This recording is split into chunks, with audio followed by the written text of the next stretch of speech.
Pandey are के intermediate college से कक्षा 10 का, जो कि हम 4 पढ़ा दिए हैं। रसोइये का, रसखान का। अब 5वां श्लोक देखा। काने भई बस बांसुरी के, अब कौन सखी हमको चाही है। निस दौद रही संगे साथ लगी, यह सौतीन तापन क्यों सही है।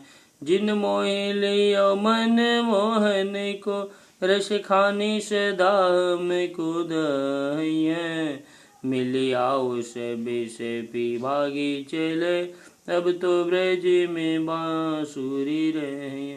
मिल आओ से भी भागी चले, अब तो ब्रज में बांसुरी रहे हैं। देखे कान भई बस बांसुरी के।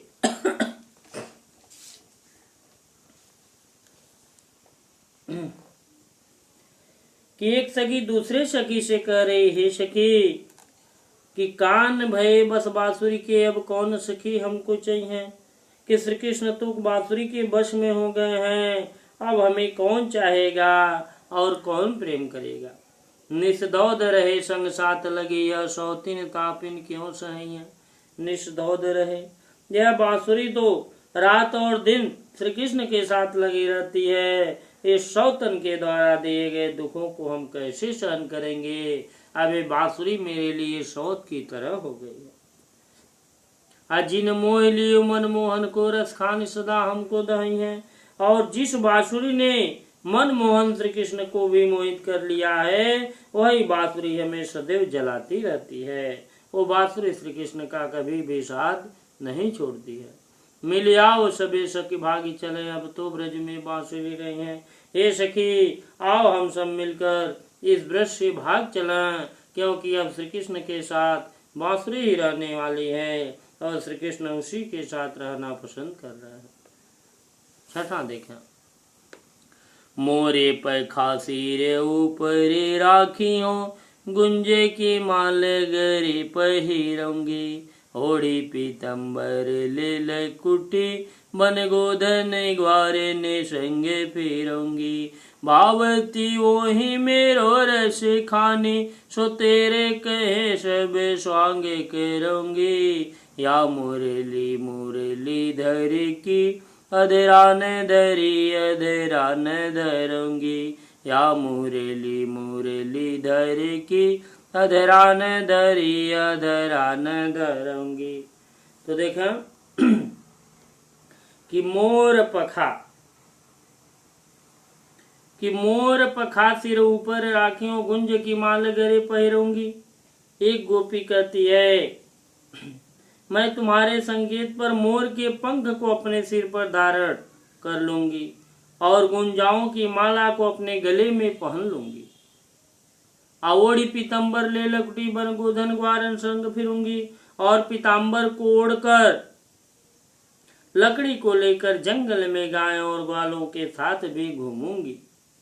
अभाव तो वही मेरो रस खान, सो तेरे का सब स्वांग करूंगी। और तुम्हारे कहने पर उन सारी लीलाओं को करने के लिए तैयार हूँ जो रस की खान श्री कृष्ण को अच्छी लगती थी। किंतु मैं श्री कृष्ण के अधरों पर सुशोभित होने वाली बांसुरी को अपने होठों पर नहीं रखूंगी। आया मुरली मुरलीधर की, अधरान धरी अधरान धरूंगी। और तात्पर्य की गोपियां मुरली में सोतियां डाल रखती हैं कि अगर जब तक मुरली श्री कृष्ण के साथ रहेगी, तब तक श्री कृष्ण का ध्यान हम लोगों के ऊपर आकर्षित नहीं होगा। अतः वे श्री कृष्ण और सभी लीलाओं का अनुकरण करने के लिए तैयार हैं, किंतु बांसुरी को अपने अधरों पर नहीं रखना चाहती, अपने होठों पर रखना नहीं चाहती।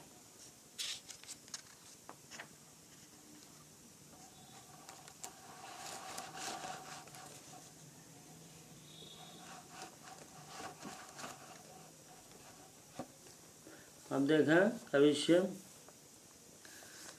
गोरज बिराजे भाल लहलही बनमाल, आगे गैया पीछे ग्वाल, गावे मृदु बानी रे। तैसी धुनि बांसुरी की, मधुर मधुर जैसी मंग चितवनि मंद मंद मुस्कान रे। कदम बिटम के निकट टटनी के तट अटा चढ़े चह पीत पट फहरान रे। रस बरसा में तन तपनि बुझावे नैन प्राण निर्जावे वाया में रस खाने रे।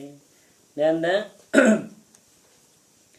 कि गोरज विराजे भाल लही बनमाल कि एक गोपी दूसरी गोपी से श्री कृष्ण के रूप का वर्णन करते कहती है कि श्री कृष्ण के माथे पर गोरज अर्थात गायों के खुरों से उड़ी हुई धूल सुशोभित हो रही है।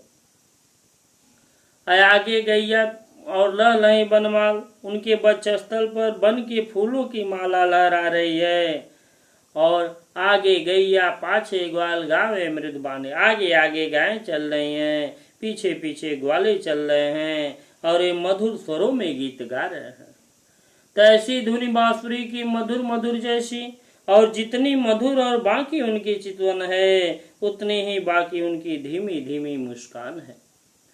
कदम बिटम के निकट टटनी के तट और उनकी मधुर छवि के अनुरूप ही उनकी बांसुरी की ध्वन भी मधुर मधुर है। तात्पर्य है कि उनका रूप और उनके देखने का ढंग, उनकी बांसुरी की ध्वन सब मधुरता से परिपूर्ण है। अटा चढ़ी के तीत पर फहराने रे। और हे सखी, तू अट्टालिका पर चढ़कर कदम के वृक्ष के निकट यमुना के किनारे पर श्री कृष्ण के पीले वस्त्रों को फहराना तो देख। रस बरसा में तन तपन बुझावे नैन, वह रस की खान श्री कृष्ण रस को बरसाता हुआ, तन की मतलब शरीर की तपन को गर्मी को बुझाता हुआ और प्राणों को मोहित करता हुआ इधर ही आ रहा है। तो प्राण रिझावे हमें रस खाने रे, प्राणों को मोहित करता हुआ इधर ही आ रहा है।